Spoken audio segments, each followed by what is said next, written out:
Dean, you guys please say test 1, 2, 3 several times to your microphone. Test 1, 2, 3. Oh, it's on? Test 1, 2, test. Nearest on. Hello. Can you hear me? Yes. You guys gotta make sure that you're speaking in your microphones. Don't push them away. This one, you gotta. And make sure when people are coming up that they're speaking into the microphone. Because it's.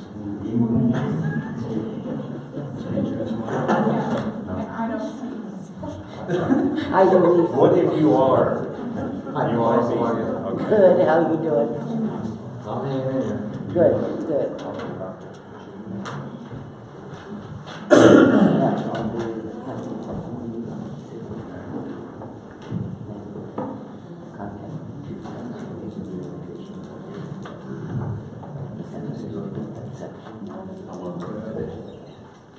One second.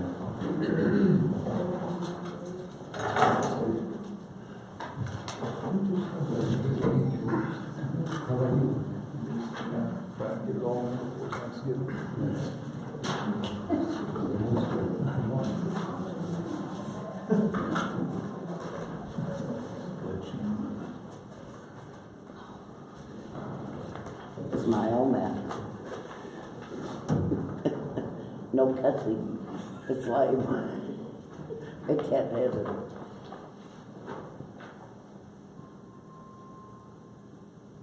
That is deep.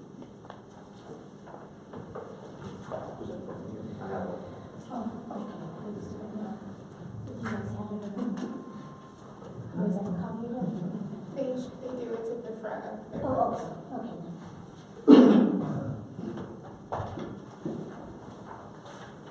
okay. Okay. We'll call this meeting to order. We'll have invitations. Dean, please.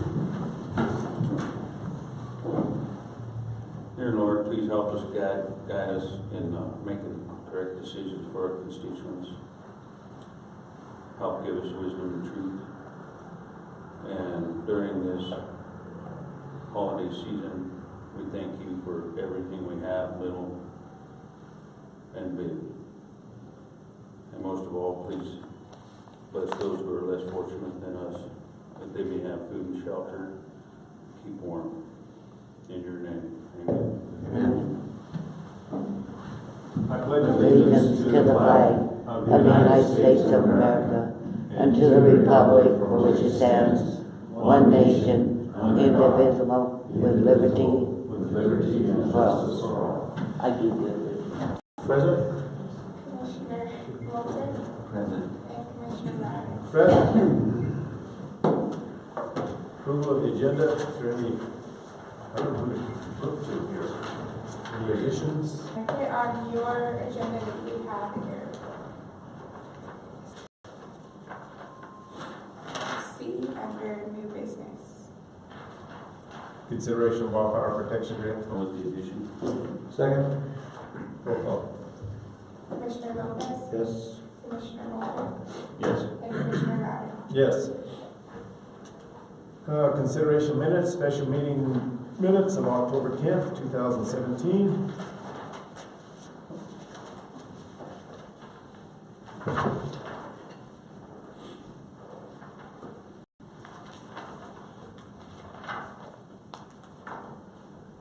I reviewed these minutes yesterday, and I didn't see anything. I just had one question on the furlough, but I read it again, once again, so we're fine for the DHS, but that's done correct.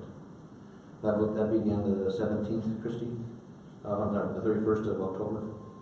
Okay. Yes. I was assuming it was the early than that. Item 2, made a motion to approve the minutes.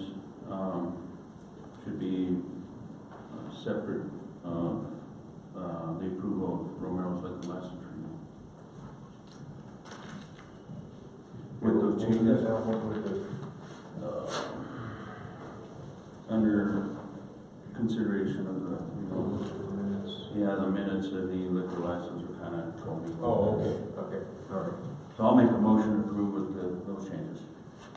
Did you get that change, Lynn? Yes. Okay. Second? Commissioner Lopez. Yes. Commissioner Walter. Yes. And Commissioner Ryan. Yes. Written correspondence, Commissioner Committee reports. Commissioner Lopez, Yes, we got a lot today. you only got 3 minutes. We got 2 minutes. I thought it was two. Yesterday we met in Lahan, Colorado for the OPI monthly meeting, and we have a lot going on over there. We also have some really good news for Los Angeles County. We haven't had any applicants in many years to the OPI, but 12 applications have been given out to local businesses or future businesses in Los Angeles County. None of them have been returned yet because they need business proposals and plans to go through, but to have 11 or 12 applications being requested in our community is a wonderful, great deal right now. If 2 or 3 of them get approved, that'd be 2 or 3 new businesses in our community. So we have some good news for that. The SBDC is now completely out. We have to go back and have some of these businesses submit some more information and redo some of their application forms because they weren't done properly. There is a hydroponic lettuce company that is going to be looking into getting loans through OPI in Los Angeles, Lana, along with a seamstress and pressing company. And also down the road, they're looking at doing that seamstress company in conjunction with our junior colleges, Trinidad Otero and Trinidad State Junior College. So there's a lot going on with OP right now. There also is a hemp facility being implemented in London, in the old Gibson's building. NIPCO. Yeah, and they need to get some more funding. The building was stripped of all electrical wiring through vandals. So that is going to be a little bit of a uphill battle. And we also found out about the water source for them for the hemp. It is now in federal, they're trying to rewrite the law at the federal level, grows for using water for hemp manufacturing. So a lot of exciting news with OP. As far as the fund balance available with them, we're looking at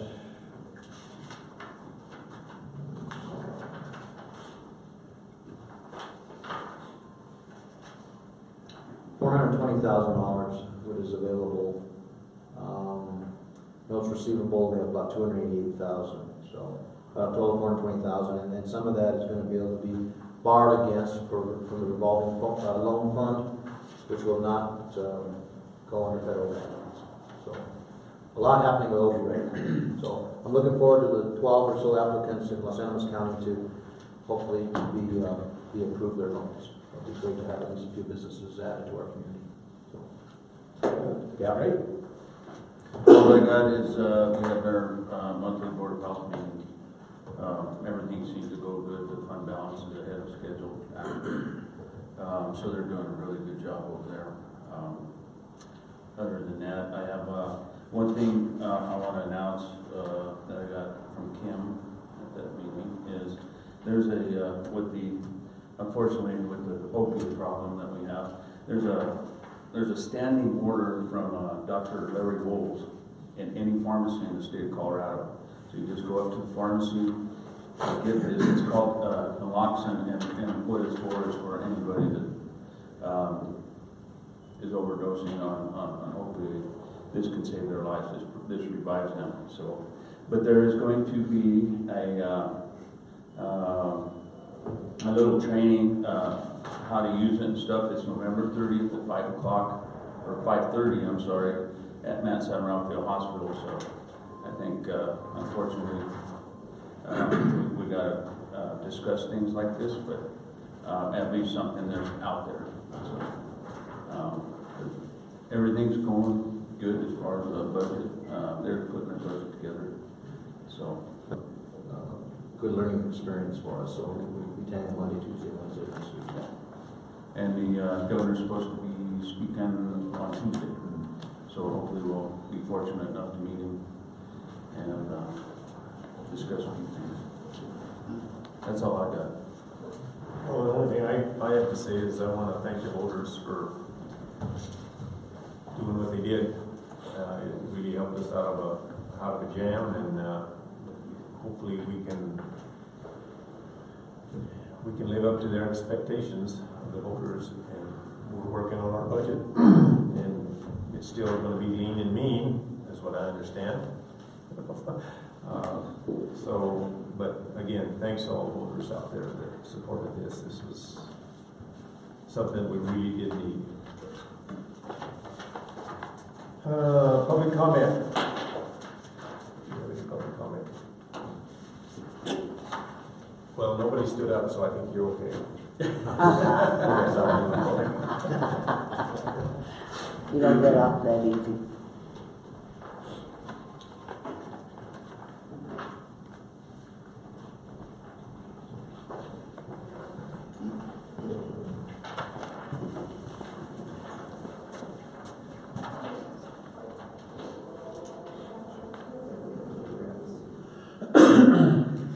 Okay, Pecos River Ranch LLC, Paul Taylor. We may want to take this up in the, Correct. Yes, okay, sir. all right. Thank you. Paulo Zello? Yes. Okay. You all got the letter that I sent you in your packets, and today I would like you, as the elected officials of our county, to do a letter or a resolution seeking the removal of section 451 from the U.S. H.R. 3354 Department of Interior Appropriations Bill, which, by the way, the Senate Appropriations Committee released yesterday. They will, when they go back after their state work and the holiday, they will be marking up this bill. A concern, and I'll read for those that are here, section 451, which was attached to the bill by U.S. Representative Buck, who is our representative in Congress in the House of Representatives.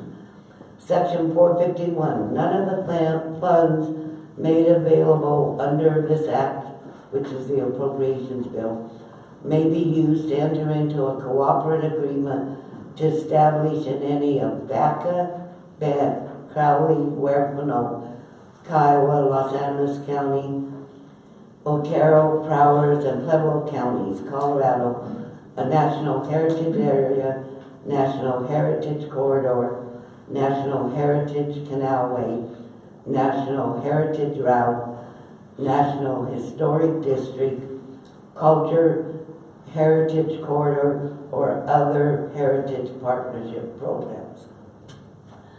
By him putting this in there, if it remains in the bill and gets passed by both the House and the Senate, and then the appropriations bill signed off by the President, that means in the future, this area, and it will affect Los Angeles County and the city of Trinidad, and any civic groups that want to apply for a grant or a loan that has to do with cultural sites, historic buildings, even the Santa Fe Trail will be affected by that. Yeah, it's just bad. And the sad part is when I found this in the bill, and I called Representative Buck's office, they could not tell me what group asked him to put it in. Secondly, they really didn't have any justification for putting it on there. One thing I've heard from people is the concern of protecting private property of owners, that they could be forced to do something. That is a total lie, because in the National Heritage Act, it clearly states that a private property owner that doesn't want to participate in an activity or be part of a project simply can opt out. They do not mandate anything. It's too bad the bill didn't have a part where they could opt in, because people that want to preserve key historical buildings or sites, so if that's the basis of why he did this, this is not good, because he pulled everything else into it besides specifically putting in a protection thing for private property owners. Do you guys have any questions? I had Ken Buck called me the other day, and he's setting up a meeting with all of the county commissioners here in the next week to explain this to them so everybody's on the same page. So he's in the process of trying to set that up right now. Okay, will he remove it, or does he want to leave He it? wants to sit down and talk to everybody, because there was a conference call the other day and there was only 3 counties on it. Okay. See, one of the problems is that I struggle with this is he did not do any town halls previous or contact any of the local entities and all the counties involved prior to putting this in the bill.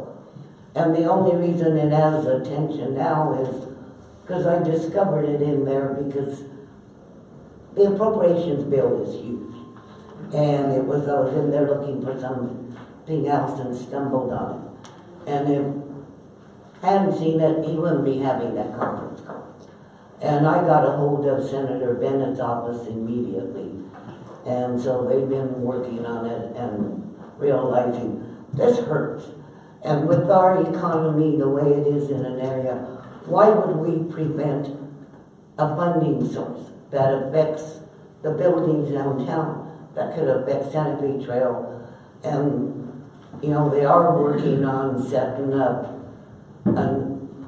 where the German war camp was, of making it a national park. This affects that. It would cut off the process of doing that. You know, there was no thinking prior by Representative Buck in inserting it. And this isn't a partisan issue. This is a bipartisan issue that affects the whole region as far as future funding through grants and loans.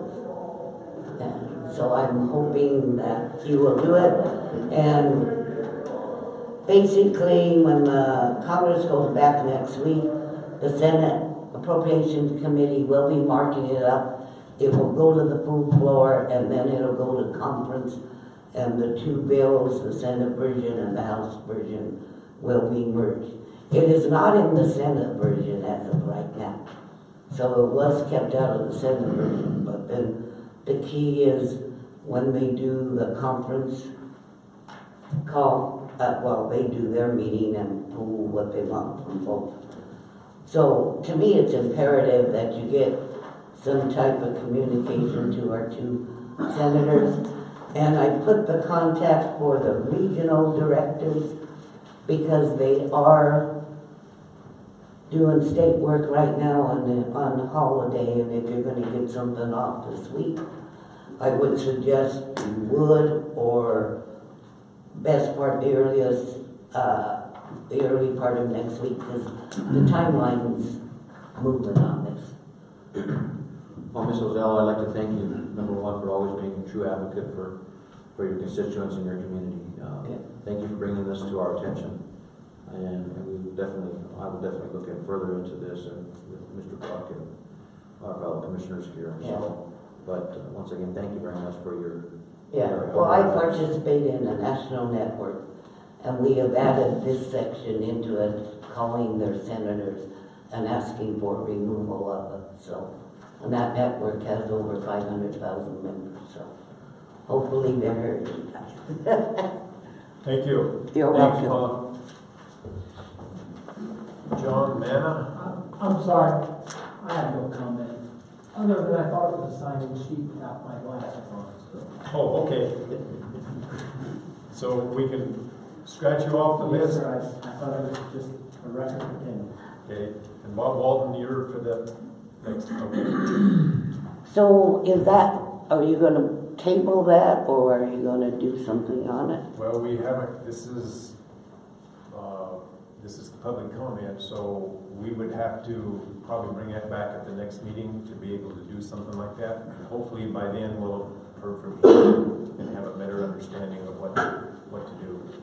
But we take it, I mean, If it's out of the Senate bill, then it's gonna have to go back to conference, so I don't know what we're looking at otherwise. They say they're gonna do everything quick, but They have to because December 8th is deadline. we will have something, we will make a decision before then and get these people notified one way or another. Okay? If you let me know what your decision is. Okay.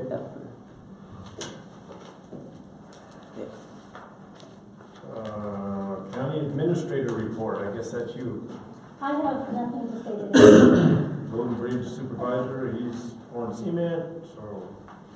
Old business, consideration of application VR 2017-003 by Pecos River Ranch and Resort LLC. Now, this is you now. Yes, sir. And I believe Mr. Walton is the similar response on the next item, and he would like to go first if that's possible, if you want to hear from him. You guys want to switch the two applications, or do you want to stick with the way? Or I can, whatever, I don't Well, want to. it's a public comment. Right, but Yeah. it's old business consideration of application of Pecos River. If you're all right with changing the order. I don't know. No, I don't know. We'll just let it be noted that we changed A and B, with B to A and A to B. Okay. Well, we're just back here today as you guys know what we're asking for, and we go along with Pecos River on this in our joint applications, just asking for the road 85.5 to be closed. We have some concerns as to why that road being left open to the public is it just interferes with our way of running business up there. There's also some safety issues that we're really worried about and struggling with. Just Sunday, 2 days ago, we had 2 vehicles come up through there, even though the road is closed. We still had 2 people come up there, and one of the vehicles got lost and trespassed, got on a road that goes up behind our house. We're having to deal with on a constant basis. Even though this time of year is supposed to be closed, we still deal with people that go right by the road closed signs, and it just continues on and on. My wife was actually home, and one of the vehicles that had come up through there, as you guys traveled that road, you see how it goes down through our headquarters, and our horses are there, and our cattle are right there. So they got out of their car, and they were petting our horses. So our concern is if one of our horses kicks somebody, is that on the ranch? Because that road just goes, I mean, you guys saw it. If somebody chooses to do something like that, there's nothing that we can do to prevent that. But yet we're worried that it's going to be a liability on our part. Also, as you guys travel that road, you see that there's many roads that go off here and there. And if somebody chooses to, they're going off on their own deal like they did Sunday. So our concern is, how are we supposed to police that? And how are we supposed to control that with trespass? Then, as I mentioned before, there's the safety issue where we have no idea who's coming up there and why they're coming up there. That road is never policed by law enforcement. So we're worried about our safety up there. I mean, we're so far away from anybody that if something like that happened, what are we supposed to do? I mean, people know that road, it's not well traveled, there's not many people on that road. So we're worried that the kind of people that might be traveling that road, as I mentioned to you guys last time in our meeting, it just takes one bad person to come up there and do something to our family and ruin our family. So, as you guys know, the condition of that road, I know Phil Dornkamp was asked last time what the grade is on that road. He said 6 to 7%. You guys saw it for yourself. That is not 6 to 7. I mean, that thing in some places is so steep, it can't be maintained properly. And if you do, there's a 12-foot right-of-way, and if anything goes outside of that 12-foot right-of-way, it's a trespass. So you guys know, you saw it, and I'm so thankful that you guys went and saw it for yourself. That's what we've been asking for years. As you guys also saw, there's a lot of places on that road that are now, it's actually lower than the side walls. So how can how can that be maintained? Because all it does is just create a wash. And so we're watching problems there, and we're just asking, that you guys would make that decision to help us to see what we've been asking for years, and that you guys would close that road. Do you guys have any questions? Those people on Sunday came up from the Colorado side. One came up from the Colorado side, and the other came up from the south side. And they came by the road closed on both instances. Yes, and actually the first person that came from the north side, they stopped at our house and actually told my wife that they saw the signs, but they just thought they could go through it anyway. Because they get lost up there. I mean, you guys see the condition of the road. There's not really any way of distinguishing. Some of our private roads are better than the county road, so people will take that, and that's why so many times they end up at our house, and they'll turn and they'll head up towards the mountain, and I mean, it's just a mess. And so they go by these road closed signs, and there's no way to prevent that. So if we have a deep snow and then people are getting up there and they're stuck in the snow, then once again we're called on to come and try to save them. One of the things that we talked about or looked at is, can we close it from the New Mexico side? Can we close that further down the road so that it isn't closed right at your headquarters? Is that a possibility? It is a possibility, because Raton owns from the state line, a road open to the Dorothy parking lot. And I know that was one of the big concerns last time. Well, I think that was one of the things, is that there's a campground there, but can we close it right at the campground where they'd still have a time rather than turn around in your yard? Yes, it would actually be better to close it farther down, because that gives, like I was telling Luis the other day, and I think 3 years ago I brought you guys pictures of that semi-truck that came up through there, got off the county road and went up to one of our private cabins, and it was a mess trying to get him out of there. He was fully loaded, full-size semi.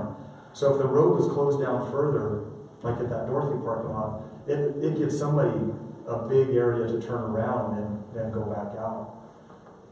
We had it closed there because we were asking for the closure, and so it went to our point. And we've talked to Raton about it, and of course this is just hearsay because nobody's here to represent them, but they're fine with closing the road because they don't want anybody going up onto their property, and trespassing as well. So if it was closed down there, like I was saying, if you guys chose to close the road, that Dorothy parking lot would be up to Raton to maintain. And they have people doing up there anyway, doing those logging roads, and they're maintaining that as well. So that would be their responsibility. And then since we live up there, like I was telling you guys our last meeting, I keep the snow cleared anyway because we have to get out. And we've never called upon the county to come and clear snow because we just do that. So, if you guys chose to get that road closed, Raton would keep it maintained to the parking lot at Dorothy, and then we would keep it maintained to our house so we could get out.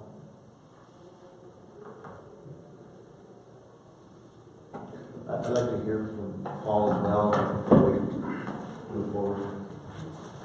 Mr. Taylor. They're two separate issues, but they're all the same. Yes, sir. My name is Paul Taylor. We have a 3.5 mile stretch that's been applied for a little bit farther down the hill towards 85.5. And we don't live there. We don't have the same issues that the Waltons do. But we have a request in front of you to close that stretch of road. And I think one of my biggest points I want to make today is we appreciate you going out there and looking. And just looking at it. When we invested in that property, it just didn't seem. We want to continue to invest in that particular piece of ground, but it's difficult when you have these issues that go on that Mr. Walton just described. Since we've been here, we've run many heads of cows. We take about 600 head of cows off this ranch that we have in that area this past summer. And we're an economic influence, I believe, to the county that probably goes unnoticed. We pay brand inspectors, we pay scale repair people, we pay veterinarians that are local that come out and pregnancy test things. We pay truck drivers that show up and haul off. They fuel up here. We do a lot of things that are ancillary to our operations. We have we have some hunting that we sell. We give outfitters that are local that come and take care of these people. They buy things from the community, obviously. And so we love it here. We think it's great, it's a beautiful place, and we would like to increase our investment presence here as we go forward. But some of these negative things, such as uncontrolled access, is a problem for us. And so we're happy that you went to look. We felt it was logical that if a person did go look at it, they would see that maybe it's not the most appropriate road for the county to be even maintaining or even entertaining the maintenance of, because I've been across a number of roads. I'm sure all you guys have a portion as a county road and county maintained. No insult intended whatsoever, but it's just not practical. So we appreciate the county's cooperation. We've submitted the application in accordance with the rules and regulations. We've notified everybody. We have no objections to any of the stakeholders nearby that live there, or as far as denying them access. That's not an issue. But I think it would definitely be to our interest, and I think it would be to the interest of the county as we maintain our investment and increase that investment. Do you have any questions of me? So your property is on the Colorado side down? Yes, sir. 3.5 miles Right. from where? Well, when 85.5 spurs off at a fellow by the name of Ron Martin's house, and that's where the road closure sign is. Right. So we access our property, main access point, right at San Francisco Creek Road. We drive through Mr. Martin's house road. We go through a little gate, and then we travel about 100 feet, and we hit our property line. So from that point, 3.5 miles up the road until they hit Mr. Walton's property that he's discussing, is the portion of the road that we are discussing. So the road is effectively to nowhere from our intents and purposes, because if you get off of that 12-foot right-of-way, you're trespassing. So we thought about, well, maybe we need to fence it or whatever, but there's no reason for anybody to be going across Mr. Martin's property, up the hill to Mr. Walton's property on an unmaintained road. So that's our position. And your property there, that first gate, there's 2 gates going through the beginning of the road, that fence. So there was like a little swing gate that had kept the sheep out of or whatever, and then the very next wire gate, property line. Okay. Right. This one. Is the Betteridge, do they access their property through 85.9? They do not. Mr. Betteridge lives in Connecticut. He has what they call the Burro Mesa Ranch, and historically he did come through 85.5 from the other side. That was easier for him, but he made arrangements with Mr. Walton and to make sure they had proper access. We've since talked to Mr. Betteridge, and he says as long as we are okay with him accessing that way or the other way, he was fine with the application. We've already given Mr. Betteridge an easement on the Colorado side, on down where it's closer to his cabin. So he has no real reason to go that direction now, because when we bought the ranch, not the San Francisco Creek Ranch where the road goes through, Mr. Betteridge is our neighbor. Well, we're on the other side of Mr. Betteridge as well. So Mr. Betteridge had no access to his cabin other than some ranch road that through Mr. Sandoval that they were negotiating easement. When we came up about, we gave him an easement directly to his cabin from what that road, I believe, turns into 22.5. So 85.5 just kind of circles around, hits the Barilla. He has now access off of our top county road improved straight to his property. And we allowed that to happen just so he could be satisfied with that access, improve his property, and then we wouldn't deny him access from 85.5 on the other side, but he at least had a better route to get to his place. So he comes in from a different direction? Yes, sir. Most of the time? I would say all the time. Maybe he gets over there hunting or something, he wants to come out that way and come back around, but he doesn't use San Francisco Creek 85.5 road to get to where he's going. He actually travels across his ranch to do that. And Mr. Walt might be able to explain that one a little bit better. What you know the county road number? 85.5 is one we're talking about, but the one you turn off of Mr. Martin's place, I think it continues on and it turns to like 12.5. And that's where that And gentleman. then he goes on down to across the front of his place onto where we border, and then he goes up to where he has actually a cabin. And is that a county road or not? No, privately we allowed him an access easement to that, and allowed him to improve it as well. Mr. Lucero, was that easement been recorded with your office? That would have to be, it's probably. Yes, sir. I didn't mean to run over the top of you, but it has been recorded. We have recorded that easement. We also made a land trade with Mr. Betteridge almost simultaneously. We had right at 1,000 acres inside of our Hidden Lakes Ranch that belonged to him. And so we ended up swapping and realigning our boundaries, and we recorded that. And then we finished it off with this easement from the county road direct to his deal. So we can provide that to you. That's some of the best land negotiations I've ever heard of. You never go that easy. It wasn't. I think he's been trying to do it for quite some time. But fortunately, everyone was motivated, and it was logical. So he's a good person, and we're good neighbors. We're all trying to get along. We're not trying to diminish any stakeholders' right to do whatever they want to do out in the country. But he's a good person. We were able to do it. Thank you. Oh, thank you.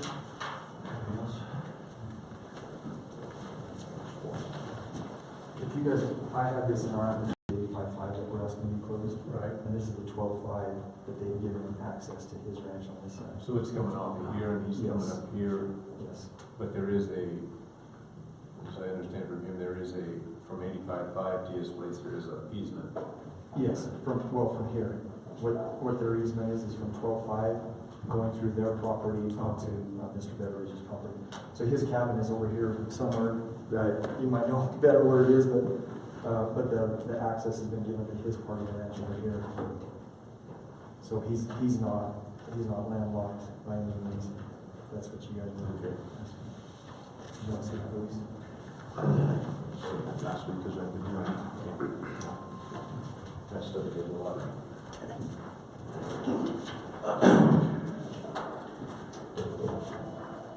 Well, I think we can take these separately, or one at a time, or however you. I'd like to. I mean, it's both. It's the same road. I think we should just. Yeah, I don't know how we differentiate if we close one and not the other. I guess we close one, that'd pretty much close the other one. Kick him out. I have some comments and some thoughts and some recommendations. This has been a very interesting discussion on this road. And on both sides of the coin, you have a county road that is very difficult to just close because you have so many of them in the county, and it raises a lot of concerns and questions for other roads that are in the county as well. Plus the safety of the family that lives up there, the safety of your property and trespassing. The economic impact with the people that are utilizing that for the biking or hiking or jeep trailing, which Mr. Lackey was referring to. It makes it a very precarious and interesting situation what we have here. And after discussing at length with council, there's some issues that I have with get to a point where I think we can make everybody happy for the meantime. Making a road survey being done on behalf of the county to see what the actual volume of traffic there is or lack of it to the property, to the area, as well as additional possible paper sort of applications that if they're biking and it doesn't activate the survey across the road. So we go up to Potato Patch and we fill everything else by hand on the lake and so forth. Additional signage is a must. I thought that was very lacking. Maybe even as not so much a scare tactic, but to let people really know how dangerous that road could be, especially with snow, with the rocks, crossing the little creek there with the two rocks in it. I mean, if you don't know how to drive, thank God Mr. Loudon was driving, because I probably would have got us stuck in there. Those are some really serious issues that I have, and possibly new signage to show those types of things, as well as what Mr. Loudon referred to as moving the closure back upon the New Mexico side, further back. And additionally, I know it's not legal to do right now on county roads, but locking the gate, of actually having a lock. When we passed through your property with walls, and it was just a pipe wrench and it slid right over with the post. and it was very easy to get access. And I'd probably do that because it's your family in and out at all times. But those are some things that I would possibly look at or maybe make recommendations. But the road survey, I think, would be something that would help us to really evaluate the use of that road. And after talking to council, to our legal counsel, then after that survey was done, then the board of county commissioners could make a recommendation whether to close or not to close the road based on the survey. It wouldn't have to come before you folks and have to petition. Again, it would still have to go through petition as well, through the proper process, and then come before the board again like it did. But it could be the commissioners that afford you the opportunity to, or we can afford the opportunity to close it, to vacate the road at that time after the survey's been done. The bottom line is the legal implications that we have as a board that we have to follow. By just vacating, it opens up a lot of more issues throughout our county on a lot of other roads out and further out east where nobody lives at the end of it. We have some right now with another big, large ranch owner with the same type of situation. But having said that, I'm glad we were able to go up there and review the road and really look into it. I think that's the first time it's been done. And I want to try to find that happy medium for everybody. But for me to personally say, yeah, I want to vacate it without a survey, it would be very difficult to do at this point.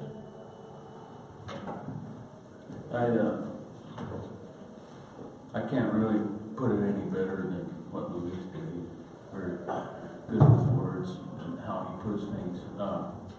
I agree with him 100%. I think there could be a happy medium in this situation. I think the signage is very lacking. You know, when you go into roads and trails in areas, they have a little bit better signage. I believe moving that road seasonal closure back further into New Mexico towards the Dorothy or the Sugary Campground area, somewhere in there where people can turn around a little bit easier. I think that needs to be done.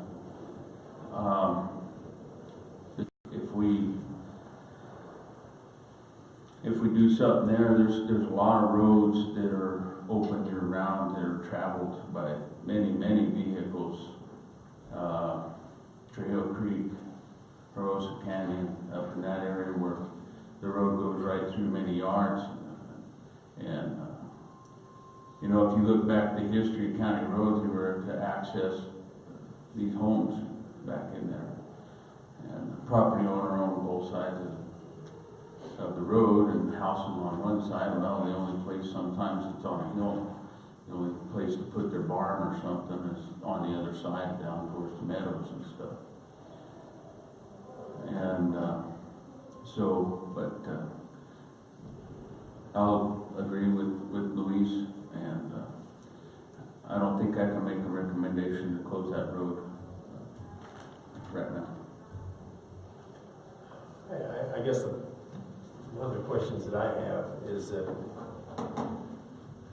if we do the survey now, there isn't going to be anybody on it, and it's closed. So, so what this means is that if we do go forward with that, is that we need to, and I don't know the legal ramifications of suspending this, but we couldn't do it till next May because it is officially closed now.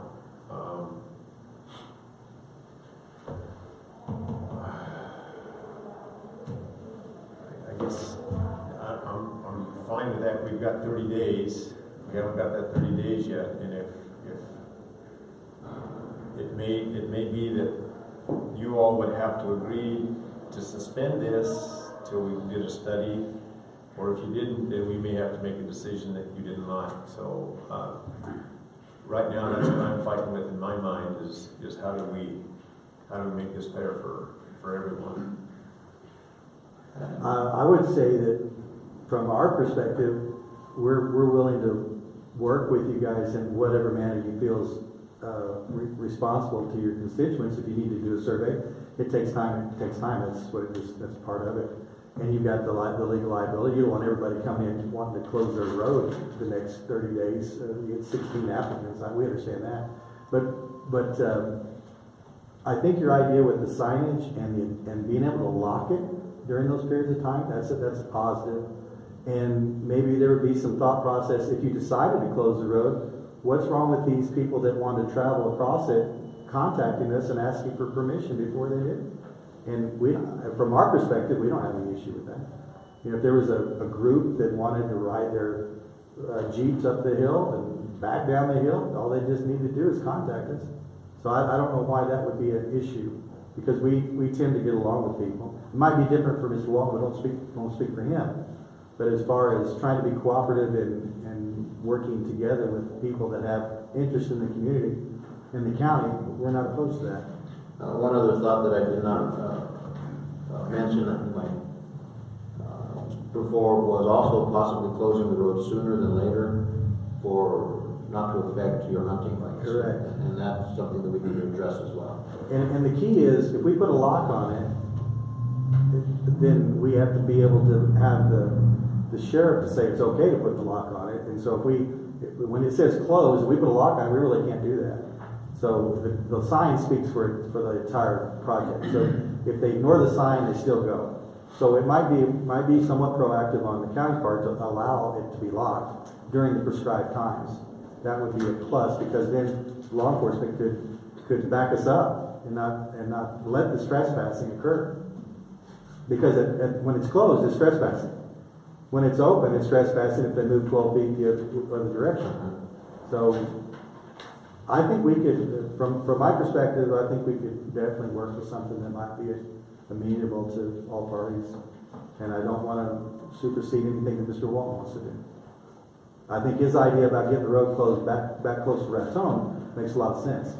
That'll cut it way down. There won't be that issue. So those are all good points that I think we could maybe over time figure out. Would, if we close the road sooner, would you be against opening it sooner? I know it's close to May 30th. The reason why that date was put on there is because a lot of times on this north side, even in May, it's still so full of snow down there, we can't even get down the canyon ourselves. So that's why I pushed to June. I think that's right. Well, the only reason I was contemplating that was that, Memorial Weekend is right at the end of May. Yeah. I think, there might be people in the area that would like to use that road. Maybe it needs to be open right before Memorial Day weekend. What's that? Maybe just before Memorial Day weekend. It's usually about the 30th, right? So. Yeah. Well, I think that's a good point, is that that's a north slope, and we may have some normal winters again. And so maybe that's flexible if it's nice and it's travelable, you could open it sooner, but if it's still a foot of snow up there, maybe you keep it closed. So these are all things that we can. I think it's Gunnison County does that with Cottonwood Pass. Of course, that's basically like a highway, and then up through, Independence. Yeah. That's a seasonal. And it all depends on snow amounts and what's left up there. So if we were to table this today and get legal counsel and possibly readdress this on the 19th and have our counsel contact the landowners. When was the last one? The last one was the 21st. So we'd still So be 30, 28 days, right?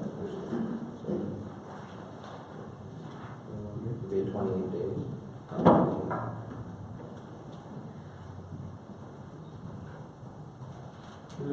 Meeting was on the 7th. In that meeting, are you guys going to ask your council about locking those gates? I'm sorry? Are you going to ask your council about locking those gates?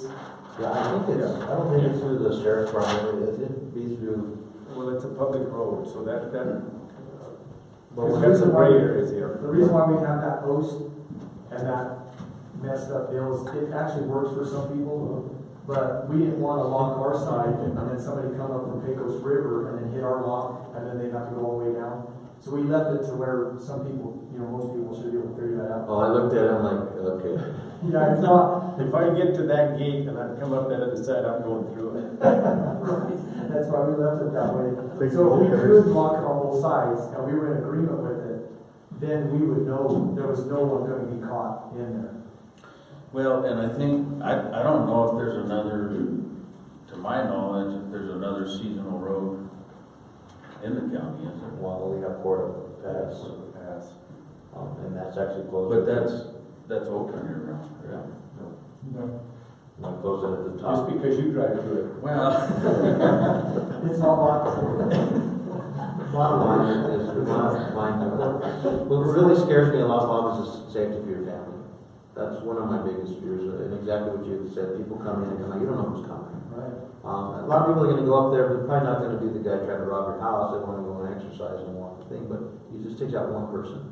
So to find that happy medium between what's good for the goose and the gander would be for safety, public safety at the same time, for your safety and public safety. So if we could possibly look into the future here next week, do we have time something on that? Is that? The next meeting is on the 5th, the regular meeting. And then the 12th, the 19th, do we have another meeting on it, or we put that? No, I'm sorry, you're right, the 5th would be right at, the last meeting we had was The on 5th would put you about. 7th, so the 5th would be the right meeting, I'm sorry, yeah. That'd be 28 days. Yeah, 2 days. Well, maybe we can get some questions answered legally, can get with you all and see, I mean, if there's a way that we can do this and maybe make some compromises, and I don't know, I mean, we can either close it, we may close it, we may keep it open, but if we can sit down with everybody and come to some sort of agreement, but if we have to make it by the 5th, then we've got to do those things then. I don't know what the legal ramification of unraveling what we're up against right now. We had 30 days from the hearing to make a decision. So I don't know how we unravel that. That's my question. And legally, for me, as a commissioner, I would like to have a survey for any future discrepancies of other county roads. That way we set precedents regarding closing and not closing county roads based on, I mean, you guys might be making case law right now, or we might be making case law, but it would possibly help me in the future make better decisions on other county roads for other people, as long as we have the studies available to us. Pecos River Ranch is more than willing to cooperate and participate in that process, if that's what you guys want to do. And we would be too, because the survey would be, I think, that would be the telltale. I mean, you guys would know how little bit that road is traversed, but it's just for us not knowing when somebody's coming up there or who or why. But if you guys did a survey, I think that would really test it. So you guys would possibly be able to table this until next year to where you could do a survey? Because if you guys tried to do that, we would be in agreement with that to put this off. We probably need to check with Dixie and see We what gotta the see what the parameters are unraveling- with the After the hearing, you have 30 days to make a Okay. decision. So we have to figure out how to back out of that, and if both parties are okay with that, then I think that makes it a bit easier. If one of you said, no, we gotta make the decision in 30 days. We're good. We can wait. Okay, then. And I think, it also should set precedents if there, in the future, if there's any other seasonal roads, and if they can't be locked, while they are closed for the season. Excellent. I think the other counties and, I may speak out of turn, but I'm sure they lock it. So for the safety of the people mainly, but, Well, if they go around the closed road, they're entering at their own risk. yeah. Okay, with that being said, I make a motion to table. Are we doing them separate or together? Together. But we'll do them together. And I will second that. Commissioner Walter, Yes.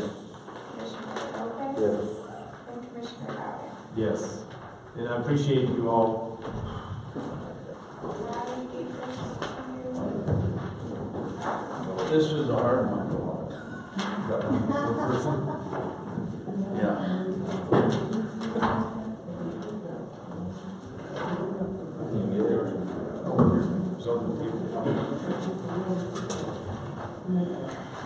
I think we ought to just reject all the bids.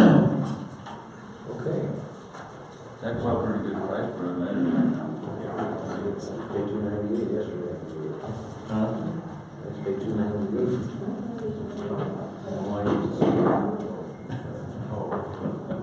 It's 301 in Fort Garland. How much? Well, 309 in Fort Garland. Friday? For the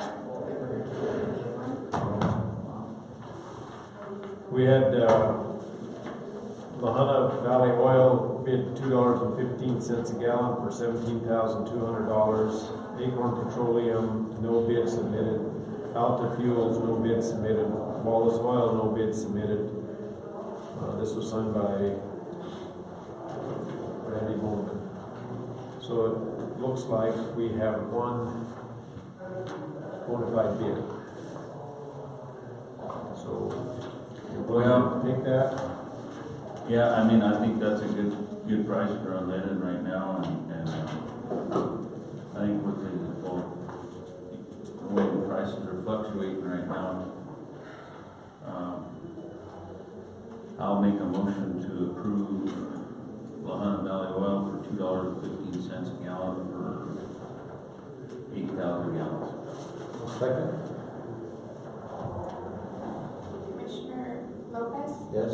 Commissioner Walter, Yes. Commissioner Bowden. Yes. Consideration of SCRETAC letters of interest. That sounds like a cheerleader.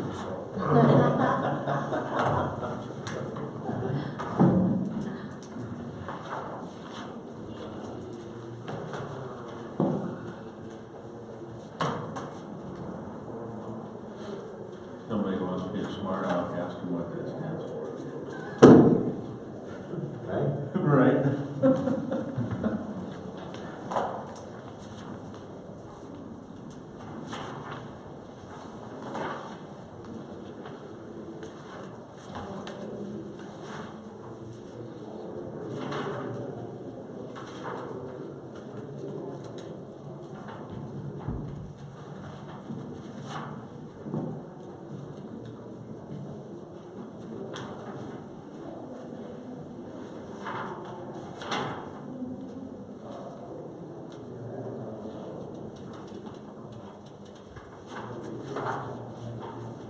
We have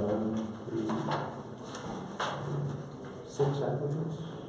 Well, is it just one seat or is it more than one seat? There's 4.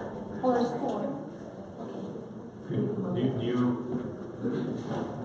you know what everybody, do you know all of this? I mean, where? How many are we looking for? Well, we have Dan Moynihan and his alternate are up. Sherry Baccarat from the hospital and her alternate is up. And then my alternate, which is Lon Robertson, who took Leanne's spot when she left. They all expire and they went over. The only one that don't expire is me. We need, We need 2 regulars on the board and 3 alternates. two or three. Okay, so who are the ones that are on the boards now? Sherry Baccarat is a regular on the board and Dan Moynihan. And Sherry's alternate is Irene. I don't think. Irene expired, but we didn't receive a letter from her. She's the alternate, so we'd have to find an alternate for Sherry spot when he left. Actually, it was Dan Bates and then Dave Bacharach and then Jennifer Rook both left. Could, but I believe that we work like we needed a hospital replacement. So that's why Irene, she's also a nurse at the hospital. So when Sherry can't go, she goes representing the hospital so that if they have something to talk about the hospital, that's her alternate and she'll know. Okay, so the alternate for the hospital basically did not, we haven't got an application for that. Is that correct? That's correct. I don't know if she was notified that her term expired. I don't know if Sherry knew that or told her, and I don't know if Selena told her. So your alternate is Ron Robinson, Yes, and she works with the county? it's a male, and no, he doesn't work for the county. He's a EMT director in the county. Okay. The ambulance, he's the ambulance director. That's a good question, Kim. How often do these directors and their alternates get changed or moved? Is it a common practice that they, I mean, we have term limits as commissioners and elected officials. Is there in their bylaws term limits on these folks? It depends on the county. Our county puts them every 2 years. Some counties leave it open-ended because it's just too hard to remember. Okay, you're expiring in 2 years, and then you're at October in 2 years, and so it's up to the board whether they want to leave it open-ended until somebody leaves or doesn't want to be on the board anymore, or if you want to keep the 2-year date going. Do you have any recommendations on how the process should be done? I think it should be left open-ended unless somebody leaves employment with their entity, because it's just, it seems troublesome to, more and more counties are going to leaving it open-ended. And then for the media, could you tell them what this RETAC is about? So Southern Colorado RETAC? It's the RETAC stands for Regional Emergency Trauma Advisory Council, and we just meet once a month, and we try to get grants for the hospital, the ambulance. We can get the AEDs and different supplies and stuff. Most of the grant money goes back to the ambulance. The hospital has asked for, every year they do a grant process, and if you want to try to get some supplies or something for your entity, then you that's when you turn in your grant. I've been part of the grant review board for 2 years now, where we sit through and listen to what each entity wants, and then we prioritize and we divvy out the money that way. And the success rate of the grants has been pretty good? Yes. We also have responsibilities to do capability assessments and different things like that. It's kind of weird because emergency management, RETAC, there's a healthcare coalition. We all do the same thing, but in different pipes, and we all send it up to the state, and they all say the same thing. They're all capability assessments, and we've been trying to get them all on the same page. Why can't we just all get together in one report instead of that? So basically, we do the same thing with different entities to get grants. And all these grants have to do with the medical field and the trauma field.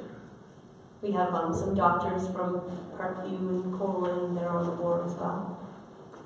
So basically, this is a specialized sort of board. I mean, we can't just take me, for instance, because I don't have a clue what you're even talking about. Well, after you go to a few meetings, you'll learn a little bit about it. But I mean, this is yes, something... like it's good to have somebody from the ambulance and the hospital on there because they know what they need. You just send me, I don't know what they need without going to ask them, what are your needs, what are your wants, what are you lacking?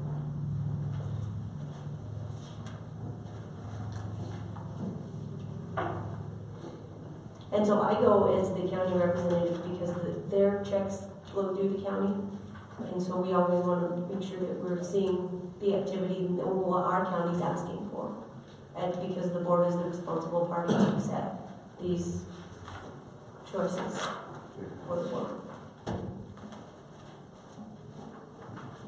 Okay, so I guess we have to pick two regulars and two alternates, is that? Well, I don't know, I don't think that the resolution is made up. I think we just wanted to come and talk to you all and see if you had any questions, and I don't think Selena's made the resolution yet. But this So I thought it was 2 and 3. It is. Okay, so the three. But there's not a We have the third. same, if I'm looking correctly, we have the same number of applicants as there is positions, correct? Correct. Right, but Long and Paula had both said that they would be Kim's replacement, because Long already was, and Paula is... Or alternate. Yeah, alternate. Paula's here in the courthouse. So, we really need to maybe try and get somebody, was this person contacted?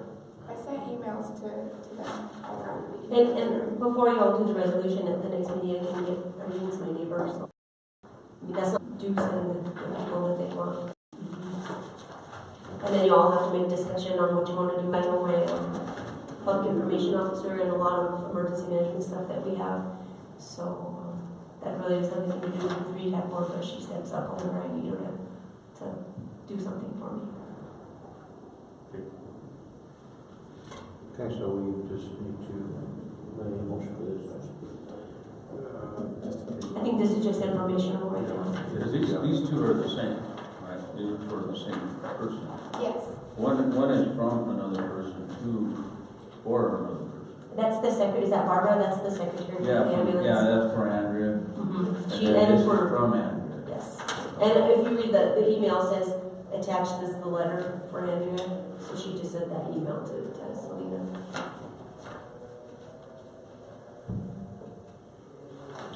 And those two were already on the board, Dan and Andrea. And we have to appoint these folks in open session, correct? Yes. And so then, once you all do that, then I'll take the letters to our next RETAC board, which RETAC meets the third Thursday of each month. And so I would just take the letters to attend. And I can have the resolution for the next meeting if you. We probably better have a motion to table that. Make a motion to table? Second.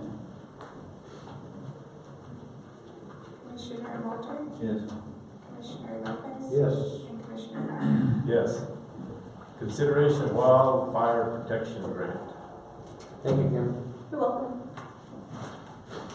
Who's giving us that one? Well, the sheriff was supposed to come for this. So, all I know about is for the Colorado Parks and Wildlife is, I'm saying, I do a report where we get funding back to where the county gets funding. Different fire districts get funding from it. Depends on if the area is part of, I think, in this area. But I'm not too sure about this here, but just from reading it a little bit, because like I said, the sheriff was supposed to come and speak about this, but he might have forgotten. Because I think this is just an agreement between Los Angeles County and Colorado Parks and Wildlife. Essentially saying what? Well, I think, I'm sorry, I don't know. Okay. I don't Let's know. table Like I that said, until the next. yeah, I have to apologize because when I spoke to Pete, she says that the sheriff would come and speak about this because it has to do with fires and different things. My part of it is the reimbursement, where I handle the reimbursement for some of the financials that come in and then we distribute it to different districts. Do you know anything about it, Kim? Lloyd? Well, let Kim speak and then I'll tell you what I know, guys. I don't know too much about it either because I just got it when Pete sent that email. But Yeah. my understanding is it's for funding for the different fires, and we have IGAs with different entities, and that's what they're trying to get is the agreement. I believe it's supposed to be done every year, like the AOB. I was actually at the sheriff's office prior to coming here, guys, and he intended to be here, I thought. But it looked like it was just a collaboration, almost a mutual aid agreement between the state of Colorado Parks and Wildlife and Los Angeles County. It went to the sheriff because he is the fire warden of the county. I'm not sure. It may have something to do with PELT money, payment in lieu of taxes. You know, that money comes in, you guys, I don't think that's with PILT funding because we get funding for forest services and we get funding for parks and wildlife. But I'm assuming it has to do with this here, with this agreement. And any fires that actually happen on state land in any district, I mean, we attack that fire. You know, we do not seek reimbursement for that. That's just in our district. Years ago, prior to Max sitting on this board, we actually received a few dollars of that PELT money. But that's been probably 15 years ago since that actually happened. I think everything goes into education now, if I'm not mistaken. But all those fires are taken care of. Jim Casillas, the sheriff, sent that document to Parks and Wildlife some time ago, trying to get it renewed. And so it's just kind of in limbo and has been for a while. I can't tell you how long. It sounds like every year. So basically, they'll give us funding if there's fires on these state wildlife areas and state lands. It may give you guys money. It will not give us money. Unless you guys are feeling generous that day. Reimbursement because it's in our district. It's like the city. You know, if it happens at Monument Lake, if it happens at North Lake, or up in that, area between the campground and North Lake, you know, we just go in and put the fire out. There's nobody seeking reimbursement. I think the way the formula is by acreage. So if your district has this much acreage that is part of the Parks and Wildlife, then you receive funding from the county. I think that's how it's figured every year. But if you don't have any acreage, I think, in that area, and the person that knows that is Jody, our assessor. She's the one that actually gives me the figures on that. It depends on where, if their district has anything for parks and wildlife. So the county doesn't get all this funding. It actually goes to different districts. But the county acts as the conduit to get that money to the district. I'm sorry, what's that? So how does the money get to the district? Does it come straight from the state? No. Or does it come from We the send county? we send in the application, you know, just for the money, the request. Yeah. Then it goes to the treasurer, and the treasurer distributes it to whatever district it qualifies for it. This is getting interesting. So if you buy a fire on any state property, we can come to you guys and you can build a state for us? No? No, I think that's not part of this agreement. That's why I'm not too sure about No, this. we're not a part of that. It's solely Correct. between you guys Correct. and Correct. the state of Colorado. Correct. Right. Before we move forward, I think we need a better discussion from the sheriff. And I've read a lot of it, and I have a lot of questions on it. So I make a motion to table this. I'll second that. Thank you, Lloyd. I can also, I'll review it and I'll talk to Christy Feldman, who's our field representative for emergency management, and maybe she has some input. Okay. Commissioner Walter, Yes. Commissioner Lopez. Yes. And Commissioner Rowley. Yes. Financial matters, consideration of bills and payroll for the first half of November 2017.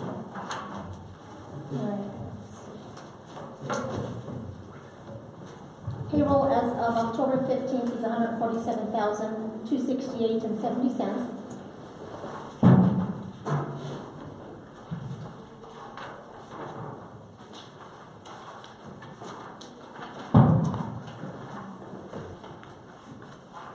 On page 8, you'll see that the sheriff actually had, they must have did security for the Kiwanis, and I think that was the Derby.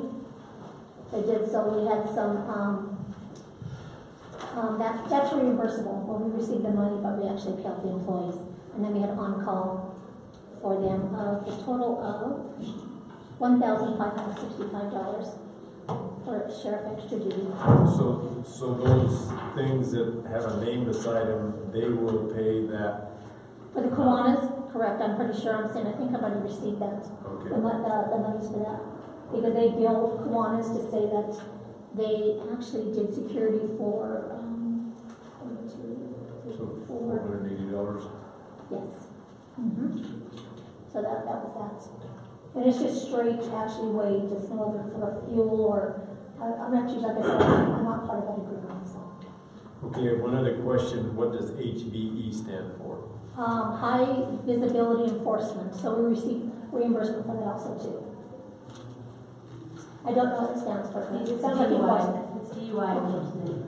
They do that around the holidays, DUI enforcement. Oh, okay. So every time there's a holiday around, they'll get extra money from.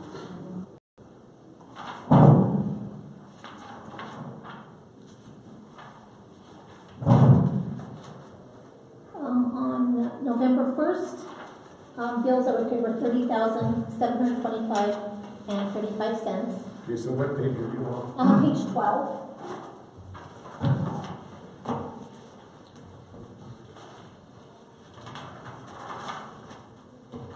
That's about as high as I can go number-wise, so. Well, just if you change the page one more time, you're on 13. Okay. Just to tell you that again.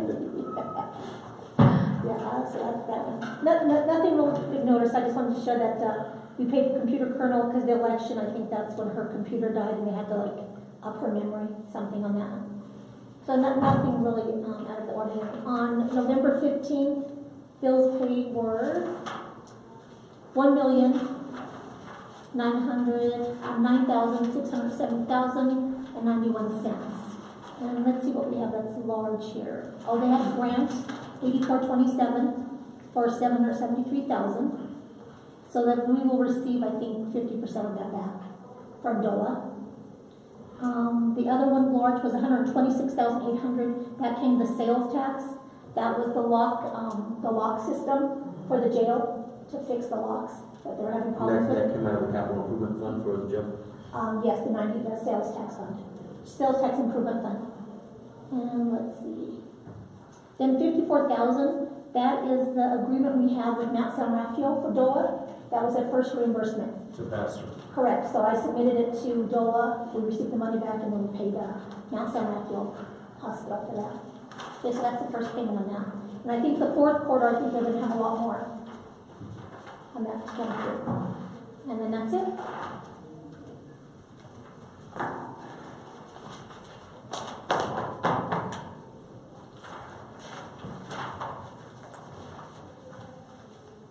You guys feel good about paying the bills, or? I guess we have a choice. And I do have a packet downstairs that I just need one more signature.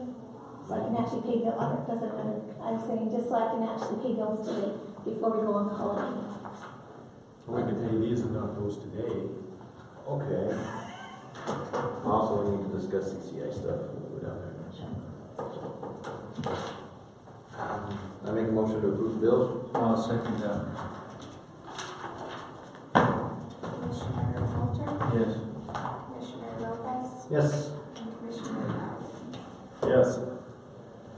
Meet in executive session, the board will meet in executive session under CRS 24-6-4024B, conferring with the county attorney for the purposes of receiving legal advice on specific legal questions, and CRS 24-60402-4F, personnel matters not involving any specific employees who have requested decision of the matter in open session, any member of this body or an elected official, or personnel policies that do not require the discussion of matters personal to the particular employees. And CRS 24-6-4024C, determining positions relative to matters that may be subject to negotiations, developing strategy for negotiations. Do I hear a motion? Make a motion to go into executive session. Second.